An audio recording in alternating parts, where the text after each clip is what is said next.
Bonjour à tous, je suis Florence, énergéticienne et praticienne en hypnose transpersonnelle, qu'on appelle aussi hypnose spirituelle ou régressive, et je vous souhaite la bienvenue sur mon podcast Flow de l'âme. Alors ce podcast, j'ai envie que ce soit un peu comme une soirée entre amis où on papote, où je vous livre mes questionnements, mes réflexions, en vous partageant ce que j'ai pu comprendre au travers de mes lectures, de ma vie perso et puis également de ma vie pro avec mes séances d'hypnose transpersonnelle. Je vais y parler de sujets qui tournent autour de la spiritualité, du développement personnel et je vais essayer de le faire avec humour, légèreté et simplicité. Alors si ça vous tente, prenez une bonne tasse de thé ou un petit verre de vin et c'est parti, papotons! Bonjour et bienvenue dans ce nouvel épisode. Alors je vais un peu bousculer mes habitudes et désormais à la place des méditations que je vous propose une semaine sur deux, je vais vous proposer la lecture audio de mon livre. Alors pourquoi cette décision ?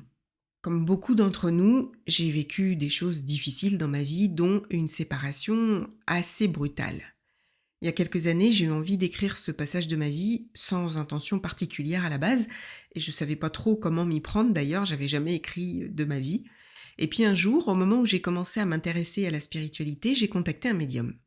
Et pendant l'entretien, sans qu'il sache absolument rien de ma vie, il me dit qu'il voit des pages blanches, que le message qu'il perçoit est que je dois écrire et raconter mon histoire, raconter la façon dont j'ai surmonté cette épreuve et ce que j'ai mis en place pour la surmonter. Il m'a dit que ce livre serait la clé qui permettrait d'ouvrir la suite de mon histoire et que rien ne pourrait avancer avant ça. Et que ce livre, même sans en vendre beaucoup, aiderait des femmes qui vivent la même chose. Alors je l'ai fait. J'ai mis du temps, mais je l'ai fait. Alors pourquoi vous le lire, me direz-vous ? Il m'arrive souvent d'être réveillée à 3h du matin ou 3h33, heure miroir. Et ce qui est assez dingue, c'est que souvent, j'ai le script de mes futurs épisodes qui défilent. C'est hyper fluide, c'est comme des pensées. Et l'inspiration me vient la nuit, et ce qui est un peu pénible parce que j'ai la flemme de me lever. Et généralement, le matin, je m'en souviens plus. Bref, et une nuit, ma petite voix intérieure me dit « Lis ton livre, fais-en des épisodes ». Et j'avais même les arguments qui allaient avec.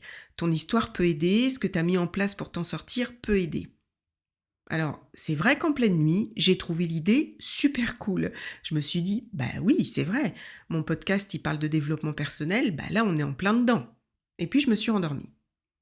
Bon, le matin, j'ai trouvé l'idée complètement saugrenue. Et là, évidemment, le syndrome de l'imposteur a bien joué son rôle. Mais pour qui tu te prends, ma pauvre amie ? Non, tu vas certainement pas raconter ta vie, c'est n'importe quoi, blablabla. Mais la nuit, la petite voix revenait, insistante. Et je me suis dit, bon, là quand même, faut que je creuse. J'en ai parlé à mes amies fées, qui sont toujours de bons conseils et que j'embrasse d'ailleurs, et l'une d'elles m'a rappelé ce que le médium m'avait dit, que ce livre allait aider. Alors peu importe la forme. Et puis je me suis dit aussi qu'il n'y a aucune obligation pour vous de l'écouter, donc si ça vous plaît, c'est bien. Si ça vous plaît pas, vous n'écouterez pas et c'est bien aussi. Ça ne flattera ni ne blessera mon ego parce que c'est pas du tout le propos. Mon seul but, c'est que à travers mon histoire, vous puissiez peut-être trouver des réponses, que vous puissiez être éclairé, parce que vous verrez qu'il aborde des thèmes dont je parle souvent dans ce podcast, comme l'enfance, les parents, la confiance en soi, l'ego, etc. Et comme pour mon podcast, j'ai écrit ce livre avec beaucoup d'autodérision et d'humour. Alors je vais donc vous lire mon livre, un petit bout, toutes les 2 semaines, et je vais y apporter mes commentaires parce que je suis plus la même qu'au moment de son écriture. Je vois certaines choses différemment, avec plus de paix, plus de recul. Ah oui, je vous donne le titre quand même. Donc mon livre s'appelle tadam, « N'oublie jamais que tu es belle » ou « Comment renaître quand on s'est fait larguer comme une merde ». Bon allez, assez blablaté, je me lance. Chapitre 19. Oui, c'est normal, vous allez comprendre pourquoi. Et je commence chaque chapitre par un extrait de chanson, donc voici le premier. Je me suis enfin sentie femme. Une femme avec toi. Alfredo Ferrari. Je dois pas être le seul, Flo. Tu dois continuer. Tu dois avoir d'autres expériences. C'est comme ça que tu vas t'épanouir. Et puis surtout, n'oublie jamais que tu es belle, me dit-il en partant et en m'embrassant tendrement. Je retourne à ma voiture. Le stress a disparu, remplacé par une détente absolue. Je suis sur un nuage. J'ai osé. Je l'ai fait. Je suis tellement fière de moi. J'ai du mal à réaliser l'exploit que je viens d'accomplir. Moi, Florence, qui n'ai eu que 2 hommes dans ma vie, je viens de faire l'amour avec un homme que je n'avais jamais rencontré avant. J'en reviens pas moi-même. Je pleure, un mélange de larmes de joie et de fierté d'avoir réussi l'impensable. Une vague chaude et réconfortante monte en moi, un état que j'avais oublié, un instant de bonheur intense. Cet après-midi, j'avais rendez-vous avec ma féminité, avec mon corps, avec des sensations que je ne connaissais même pas, des plaisirs nouveaux que je m'étais interdit trop longtemps. Cet après-midi, j'avais rendez-vous avec moi.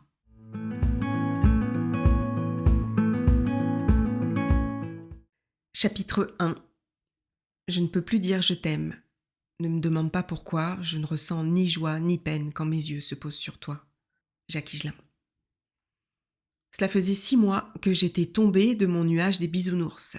6 mois de lutte, de remise en question, de doutes, de larmes, de beaucoup de larmes.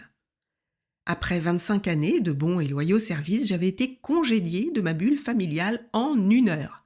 Boum! Explosion en plein vol, corps disloqué, cœur déchiqueté en miettes. Nous revenions de vacances et c'était un 15 août. Vacances un peu bizarres, où chaque nuit il allait se promener pour réfléchir, ne rentrant que vers 2 heures du matin. J'avais bien essayé de percer le mystère, de lui poser des questions sur ses réflexions nocturnes, mais je n'avais eu comme réponse que « Pas maintenant Flo, je t'en parlerai au retour ». Ces escapades inhabituelles me laissaient perplexe, mais pas inquiète. J'étais persuadée qu'il réfléchissait à son avenir pro, à son job qui lui convenait plus. Nous étions venus habiter en Espagne pour une mission qui lui avait été confiée, licencier 200 salariés d'une usine qui en comptait 600. J'étais devenue la 201e, en 1 heure. Retour de vacances donc, il est allé faire les courses, il a pris soin de remplir le frigidaire pour 1 semaine, il est allé prendre une douche, puis m'a convoquée dans le salon. J'étais dans la bibliothèque, je relevais mes mails, enfin rien en fait, rien, puisque depuis à peine 12 mois que nous habitions ici, dans cet appartement sans balcon et sans lumière, je ne faisais rien. Pas d'activité, pas de vie sociale, pas de job. Mon seul lien social, c'était mon amie Nathalie, venue comme moi suivre son mari dans cette aventure. J'étais reliée au reste du monde via Facebook, Internet et mes mails. Enfin, des mails. En fait, de la pub. Rien que de la pub. Facebook me permettait de rester en contact avec ma famille, alors je publiais n'importe quoi, j'exposais notre vie, ce que j'allais préparer à manger, le temps du jour, n'importe quoi pourvu que j'ai des réponses, que je parle virtuellement à quelqu'un. Je m'ennuyais à mourir. J'étais pas emballée à l'idée de venir nous installer ici, mais je l'avais suivi, comme je l'avais toujours fait. Toujours d'accord, toujours partante, toujours enthousiaste.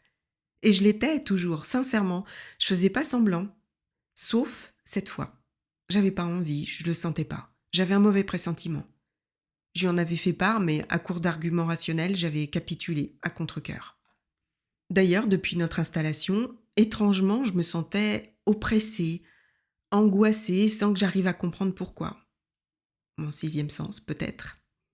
Pour autant, j'adore l'Espagne, mais pas pour y vivre.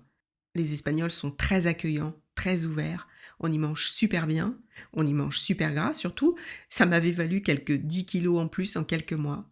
Était-ce la raison de son départ précipité ? Non, bien sûr que non. Mais mon laisser-aller n'avait sans doute pas arrangé les choses.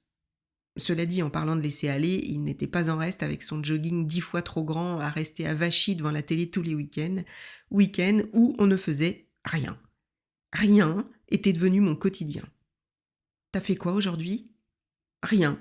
Enfin si, j'ai amené les filles à l'école, fait les courses, 1 heure de cours d'espagnol, internet, aller chercher les filles à l'école, manger, reconduire les filles à l'école, internet, aller chercher les filles à l'école, devoirs, préparation du repas. Ah, et si, ce matin, comme chaque mardi, un petit chocolate con churros avec Nathalie. Ce moment en tête-à-tête avec mon amie est la grande aventure de ma journée. Vie passionnante, trépidante. Et toi, ta journée, ça a été ? Bof, dur, ambiance hyper tendue, j'en ai marre. Heureusement, je m'entends bien avec une nana, Léa. On se comprend, on se marre bien. Tu te souviens d'elle ? Ah oui, un peu que je m'en souviens. La première fois que je l'ai vue, c'était lors d'un week-end organisé par l'entreprise. Une Espagnole, en talons aiguilles, robe de soirée moulante, grande, élancée, mince, la bombasse de la mort qui tue. Pas de bidou, moins de rides que moi, moins de seins aussi, oui, il y a quand même une justice. Mais même avec des petits seins, elle est rayonnante. Quand elle entre dans la salle du restaurant, tous les regards se tournent vers elle. Je m'en souviens comme si c'était hier. Et comme je ne suis ni jalouse ni envieuse, j'admets sincèrement qu'elle est très jolie. Très maquillée, mais très jolie quand même. Oui, alors, je ne suis pas jalouse, certes, mais je n'en reste pas moins femme. Je me dois de trouver au moins un ou deux défauts. Donc oui, Yvan, je te confirme que je me souviens bien d'elle. Je garde toutes ces réflexions pour moi, dans un coin de ma tête, et je tire sur ma cigarette et je lui souris tendrement. Néanmoins, une lumière rouge clignote dans un coin de mon cerveau, une petite sonnette d'alarme. Mon sixième sens, peut-être. Mais revenons à ce fameux 15 août, je relevais donc ma boîte mail pleine de pubs quand il va me chercher. Ah, enfin, il va me dire ce qui va pas et quelle décision il a prise. J'arrive, le sourire jusqu'aux oreilles, heureuse à l'avance de ce qu'il va m'annoncer. On rentre en France ou ailleurs, peu importe, mais on s'en va. Ah oui, ça c'est sûr, je vais partir, mais pas comme je le pense. Je le suis, dans le salon, le cœur léger. Flo, assieds-toi, faut que je te parle. Tiens, ça me rappelle une chanson, ça. Il se racle la gorge. Il fait souvent ça quand il est mal à l'aise, une sorte de tic. Je le sens nerveux. Un frisson me parcourt l'échine. Je commence à m'inquiéter, mais j'y vais quand même, souriante. Profite bien de cet instant, ma chérie. Dans 3 secondes, tu vas moins rigoler. Flo, ça fait des mois que ça va pas. Je me sens mal. Quand je suis en déplacement, j'ai plus envie de t'appeler. Je le fais par obligation, mais pas parce que tu me manques. Flo, je t'aime plus. Pas comme un mari, en tout cas. Et ce serait pas honnête que je reste, par respect pour toi, pour moi, pour l'histoire d'amour qu'on a vécue. Je vais partir. Maintenant. Comment ça, tu m'aimes plus? Comment ça, tu vas partir? Mais je ris. Mais quel farceur, cet Yvan! Mon sang se glace, ma tête tourne, mes mains tremblent, parce que, au fond, je sais qu'il ne plaisante pas. Mais je ris. Tu blagues. Mais oui, forcément, tu blagues. C'est impossible. Ça ne peut pas. Pas nous. Pas toi. Tu ne peux pas. Tu peux pas ne plus m'aimer. Mais pourquoi? Pourquoi? Qu'est-ce que j'ai fait? T'as quelqu'un d'autre? Non, je blague pas, je sais pas, ça s'explique pas. T'as rien fait, c'est comme ça. Non, y a personne, pourquoi tu me demandes ça? Je trouve que tu te défends bien vite, mais envahi par mon chagrin, je n'insiste pas. De toute façon, ça ne change rien, tu me quittes. Tu ne m'aimes plus.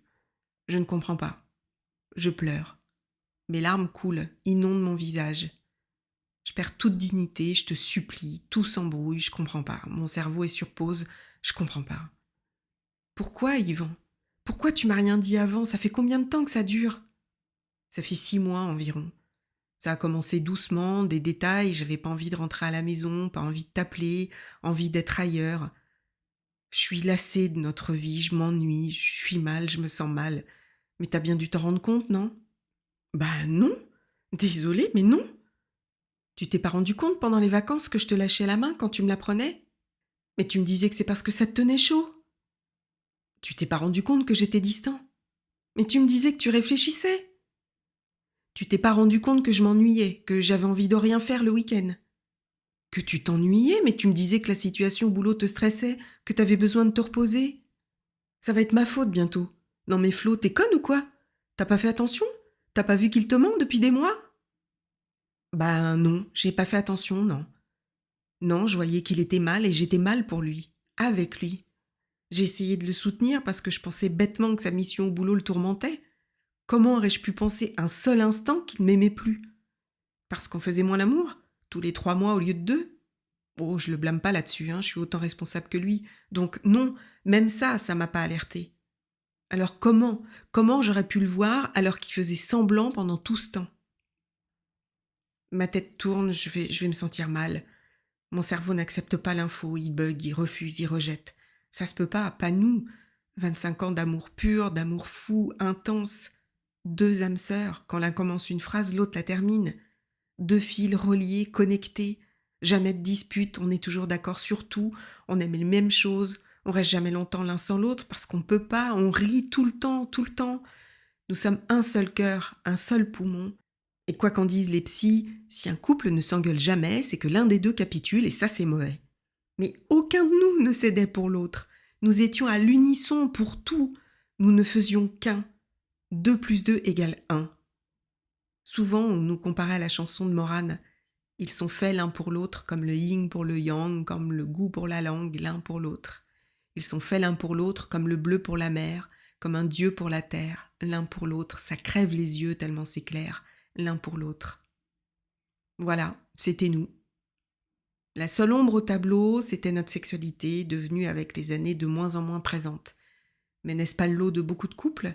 Au début, c'est fougueux, et puis avec le temps, les enfants. Je perds pied, je suis étourdie, je vacille, je chancelle, je tremble. Je vais mourir. Mes dents tombent. J'ai tellement mal à la mâchoire que je sens mes dents tomber. Je les touche pour me convaincre que c'est le fruit de mon imagination, de ma douleur intense qui me fait divaguer. Je vois la fenêtre. Je vais sauter, j'ai trop mal. Je peux pas supporter. Je vais pas supporter. Ah non, les filles, mes filles sont là, merde. Les filles, comment elles vont réagir ? Elles assistent de loin à la scène, derrière la porte vitrée, impuissantes. Elles comprennent pas ce qui se passe. Charlotte pense qu'il est arrivé quelque chose de grave, que mon père est mort. Elles non plus, elles se doutent pas. Elles sont convoquées, à leur tour. 202, 203. Les filles, papa s'en va, papa n'aime plus maman, bla bla bla bla. Moi j'entends plus rien, je vois plus rien, je suis morte. Non, c'est un cauchemar. Oui, c'est ça, c'est un cauchemar et je vais me réveiller. Non, Flo, t'es pas morte. Et tu ne rêves pas. Tu souffres et ce n'est pas fini. Ce n'est que le début. Il part. Sa valise à la main, je l'accompagne jusqu'à l'ascenseur. Je le supplie du regard. Ne me fais pas ça, s'il te plaît. Me laisse pas, ne m'abandonne pas. Qu'est-ce que je vais devenir sans toi ? J'y arriverai pas. Je sais pas vivre sans toi. Je suis pas capable. Sans toi, je suis rien. Son dernier mot sera « Flo, t'es bien plus forte que tu le crois. » Ah oui, ça me fait de belles jambes là, tu vois. Tu m'abandonnes dans un pays où je ne connais personne, où je ne parle pas la langue, sans boulot, sans rien. J'ai plus rien. J'ai perdu l'amour de ma vie. Je reste seule avec mes filles. Charlotte pleure. Maëla comprend pas. Elle pleure aussi, probablement pour faire comme nous, mais retourne jouer avec ses poupées. Il est parti. Je suis dans un état second, dans une autre dimension. Mon cerveau est toujours en panne. Il est en panique totale, en surchauffe. Il a tellement mal qu'il se défend comme il peut, alors il fait mal à mon corps. Mes dents tombent toujours. Mon corps est un bleu géant qu'un boxeur a cogné toute la journée. Dans sa grande bonté, Yvan a eu la bienveillance d'aller prévenir nos amis. Alors Nathalie est à mon chevet. Ma très chère amie, heureusement que tu es là. Tu prépares à manger aux filles, même si elles n'ont pas faim. Tu es à mes côtés, tu ne dis rien. Tu éponges mon visage avec un gant d'eau froide. Ta présence précieuse me fait du bien. Elle me permet aussi de comprendre que tout est réel. Et ma douleur n'en est que plus grande. Ce sera la nuit la plus longue de ma vie. Ça s'est passé il y a 10 ans aujourd'hui. Et 10 ans après, même si je suis heureuse et que ma vie est belle, chaque 15 août m'envahit d'une douleur reconnaissable entre toutes. Parfois même, j'oublie que nous sommes le 15, mais mon corps, lui, s'en souvient. Il me le rappelle, inlassablement. Ce jour-là, je me sens mal, nauséeuse, triste, et je me demande pourquoi, et soudain je réalise. Nous sommes le 15 août. Ce jour-là, chaque cellule de mon corps se souvient.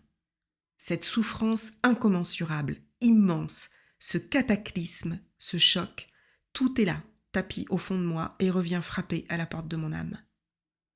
Comment as-tu pu faire ça ? Dis-moi, Yvan, comment ? 10 ans après, je pardonne pas, toujours pas. J'aimerais, de toute mon âme, j'aimerais, mais je peux pas. Je ne t'ai jamais reproché de ne plus m'aimer. On ne peut pas contrôler l'amour, et encore moins celui qui unit deux êtres. Mais ce que tu as fait, la façon dont tu l'as fait, je crois que j'arriverai jamais à te pardonner. On nous apprend qu'il faut pardonner pour être en paix. Non, je suis en paix, mais j'ai pas pardonné. Je n'ai ni rancœur, ni colère, ni haine, ni animosité. Je ne condamne même pas. Ça peut paraître étrange, car généralement ne pas pardonner est synonyme justement de colère, mais pas moi, non, juste t'as déconné là, Yvan. T'as vraiment déconné. Point. Ni plus, ni moins. 10 mars 2022. J'ai fini mon manuscrit depuis quelques mois déjà. Je lis, je relis, je corrige, je rectifie et je réalise que j'avais tort. Je dois pardonner, avec le cœur, sincèrement. Je croyais être en paix, mais en me relisant, je me rends compte que non, je le suis pas encore. Je vais y travailler chaque jour. Comme pour tout, c'est à moi de le décider. Pourquoi j'arrive pas à pardonner ? Quel enseignement dois-je retirer de cette expérience traumatisante ? Lorsque j'aurai les réponses, alors je pourrai pardonner. Alors seulement je serai en paix. Alors seulement mon cœur ne sera plus qu'amour. Et nous sommes aujourd'hui, au moment où j'enregistre cet épisode, le 31 janvier 2025. Est-ce que j'ai pardonné ? Alors le fait qu'il m'ait quitté, oui, je lui en ai jamais voulu parce que je sais que mon âme a choisi cette épreuve. Ça fait partie de mon plan d'incarnation, je le sais, et pour un tas de bonnes raisons. Et l'âme d'Ivan a accepté de jouer ce rôle, par amour pour moi, donc tout est juste en fait. Mais j'avoue que la manière dont il l'a fait, ça, c'est plus compliqué. Et c'est même plus question de pardonner ou pas, c'est pas important. Je pense sincèrement, je pense que j'ai pardonné. Je suis pas du tout dans cet état d'esprit-là en fait, mais je crois que l'être de moi, la Florence de cet instant qui a vécu ce traumatisme aurait besoin d'être entendue. Je pense qu'elle a besoin d'entendre que oui, la façon dont il est parti était vraiment nulle à chier et que la souffrance que j'ai ressentie est normale. Et la Florence de cet instant aurait bien besoin que le Yvan de cet instant lui dise qu'il est désolé. Parce qu'il m'a jamais dit qu'il était désolé. Mais c'est pas aujourd'hui, en fait, parce qu'aujourd'hui, sincèrement, tout ça m'est égal. Mais la Florence de cet instant, elle est toujours au fond de moi, elle fait partie de moi, c'est un être de moi, elle aurait besoin qu'il lui dise « je suis désolée ». Conclusion, je pense qu'il faudrait que je me fasse une auto-séance d'écoute thérapeutique. Voilà, pour le reste, très sincèrement, tout est ok.